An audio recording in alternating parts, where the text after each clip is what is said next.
July August গণ অভ্যুত্থান পরবর্তী সময়ে বাংলাদেশের সাধারণ জনগণ, বাংলাদেশের শিক্ষার্থী, বাংলাদেশের দিনমজুর, বাংলাদেশের সর্বস্তরের জনগণের যে আশা আকাঙ্ক্ষা তৈরি হয়েছিল ইন্টারিমের প্রতি, সে জায়গা থেকে আমি দেখতে পাচ্ছি এখন পর্যন্ত সাধারণ জনগণ কিন্তু তার আশা আকাঙ্ক্ষার জায়গা ন্যূনতম পূরণ করতে পেরেছে ইন্টারিম সরকার, এরকম কোনো কিছু দেখা যাচ্ছে না।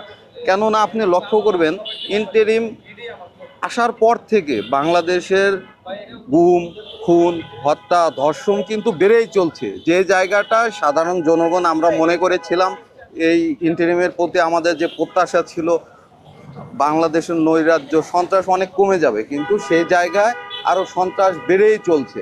আপনি দেখবেন গতকাল যে চকবাজার বা মিটফোর্ট হসপিটালের সামনে যে ঘটনাটা ঘটলো, এই ঘটনা কিন্তু দায় এই ইন্টারিমকে নিতে হবে, স্বরাষ্ট্র উপদেষ্টাকেই নিতে হবে। কেননা বাংলাদেশের আইন শৃঙ্খলার রক্ষা করার, আইন শৃঙ্খলা প্রয়োগ করার দায়িত্ব কিন্তু ইন্টারিম এবং আইন শৃঙ্খলা যে বাহিনী আছে তাদের, কিন্তু তারা কিন্তু সেভাবে কাজ করছে না। আপনি যদি দেখেন পুলিশ শুধু নামে মাত্র তারা আইন শৃঙ্খলার কাজে ব্যস্ত আছে। আমরা যদি যৌথ বাহিনীর কথাও বলি, তারা এখন বাংলাদেশে শুধুমাত্র রাস্তায় বাইক, কার হেলমেট আছে কার হেলমেট নেই এসব নিয়ে ব্যস্ত আছে, কোথায় মাদক সেটা নেই। কিন্তু ফ্যাসিবাদের দোসর যারা, তাদেরকে কিন্তু এখন পর্যন্ত কার্যকরী কোনো পদক্ষেপ নিয়ে যে গ্রেপ্তার করবে সেরকম কোনো কিছু কিন্তু আমাদের চোখে এখন পর্যন্ত পড়েনি।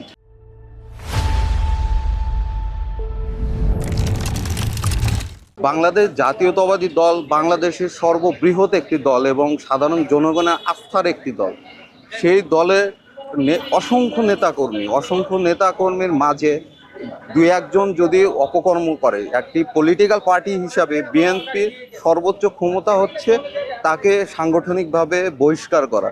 বিএনপি কিন্তু এরই ভিতরে 4 থেকে 5 হাজারেরও অধিক যারা অপকর্মে লিপ্ত তাদেরকে বহিষ্কার করেছে। এখন বিএনপি কিন্তু তাদের কাজ সঠিকভাবে করে যাচ্ছে, কিন্তু সাধারণ আপনি যদি লক্ষ্য করেন আইন শৃঙ্খলা বাহিনীর যে কাজ, আইন শৃঙ্খলা প্রয়োগকারী বাহিনীর যে কাজ, সেটা কিন্তু তারা সঠিকভাবে করছে না।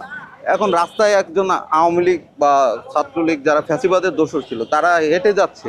এখন যদি আপনি একজন আইন শৃঙ্খলা রক্ষাকারী বাহিনীর কাছে যে বলেন ভাই এই যাচ্ছে ফ্যাসিবাদে, ওনাকে ধরুন, তারা কিন্তু ধরছে না। কিন্তু আপনি যখন 2-3 জন মিলে ধরতে যাবেন সেটাকেও আবার মব কালচার হিসাবে এখানে প্রতিষ্ঠিত করার চেষ্টা করা হচ্ছে। বিএনপি সাধারণ মানুষের দল। বিএনপি মনে করে বিএনপি আইনের প্রতি শ্রদ্ধাশীল, আইনের প্রতি শ্রদ্ধা রেখেই বিএনপি তার কার্যক্রম পরিচালনা করে।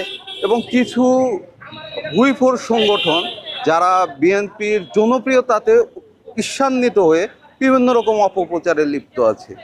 কিছু নতুন পার্টি হয়েছে যারা জনগণের সমর্থন পাচ্ছে না, কিন্তু তারা অনলাইনে যাদেরকে আমরা বট বাহিনী বলি বা নতুন নতুন কিছু হুইফোর সংগঠন কিছুদিন আগেও গজিয়েছে, তারা বিএনপির সুনাম নষ্ট করার জন্য বিভিন্ন রকম অপচেষ্টায় লিপ্ত।